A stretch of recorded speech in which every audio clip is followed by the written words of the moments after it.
तो अभी हम करने वाले हैं प्रश्नावली 9.2 प्रश्न संख्या 1। हमारे पास एक ABCD समांतर चतुर्भुज दिया हुआ है। हम लोग जानते हैं कि ऐसा चतुर्भुज जिसकी सम्मुख भुजाएं समांतर हों, इसका मतलब ये हुआ कि AD भुजा जो है भुजा BC के समांतर होगी, भुजा CD भुजा AB के समांतर होगी, तभी ये हमारे पास क्या होगी, एक समांतर चतुर्भुज होगा। ठीक है। और साथ में दिया हुआ है हमारे पास इस समांतर चतुर्भुज में AE शीर्ष लंब जो है वो CD के ऊपर है और CF या FC शीर्ष लंब जो है वो AD के ऊपर है। ठीक है। तो हमें जो ज्ञात करना है भुजा AD जो है हमारे पास, इस भुजा की लंबाई हमें ज्ञात करनी है। तो हम लोगों ने ये पूरी डिटेल यहाँ पे लिख ली हुई है। तो हम लोग क्या करेंगे, सबसे पहले समांतर चतुर्भुज क्षेत्र का क्षेत्रफल निकालेंगे। समांतर चतुर्भुज ABCD का क्षेत्रफल, ABCD का क्षेत्रफल बराबर आधार गुणा ऊंचाई। समांतर चतुर्भुज का क्षेत्रफल होता है आधार और उसकी ऊंचाई। ठीक है। जब हमारे पास आधार जो है वो क्या है, CD है, आधार हमारे पास CD है, तो देखिए क्योंकि हमारे पास ये एक समांतर चतुर्भुज है तो जितना AB है उतना ही CD होगा। तो इसका मतलब ये होगा हमारे पास 16 सेंटीमीटर। जितना ये वाली भुजा निकलेगी उतनी ये वाली भुजा भी होगी। ठीक है। ओके।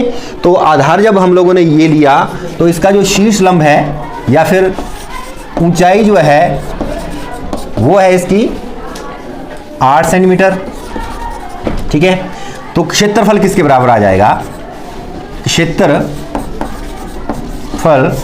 बराबर आधार है हमारे पास कितना 16 गुणा ऊंचाई कितनी है हमारे पास 8, 16 होते हमारे पास 128 वर्ग सेंटीमीटर।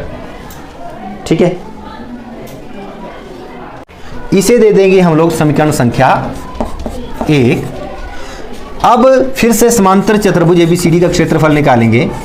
समांतर चतुर्भुज ABCD का क्षेत्रफल बराबर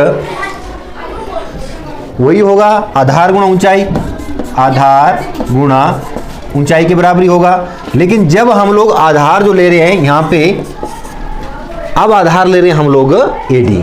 मान लो हम लोगों ने इस आकृति को ऐसे घुमा के ले लिया, आधार जो है हमारे पास है AD और ऊंचाई जो है वो हमारे पास है अब CF। क्या है, CF।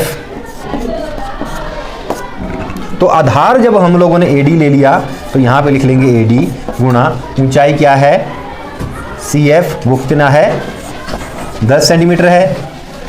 इसे दे देंगे समीकरण संख्या 2। अब इसमें एक बात जो देखने वाली है वो ये है कि चाहे इस आकृति का ऐसे क्षेत्रफल निकालो, चाहे इस आकृति का ऐसे घुमा के क्षेत्रफल निकालो, आकृति वही रहेगी और क्षेत्रफल सेम आएगा। ठीक है। समीकरण 1 व समीकरण 2 से, समीकरण 1 व समीकरण 2 से हमारे पास क्या आ जाएगा, ये जो है इसके बराबर आ जाएगा। ठीक है। AD गुणा 10 बराबर 128। ठीक है। AD बराबर 128, इधर जाके भाग में हो जाएगा, एक अंक के बाद दशमलव लग जाएगा, बराबर आ जाएगा 12.8। ठीक है। इंप्लाइज दैट AD बराबर 12.8, इसका यूनिट है सेंटीमीटर। ये हमारा आंसर है क्योंकि हमें AD की लंबाई याद करनी थी। ये आ गया 12.8 और BC भी आ जाएगा हमारे पास 12.8।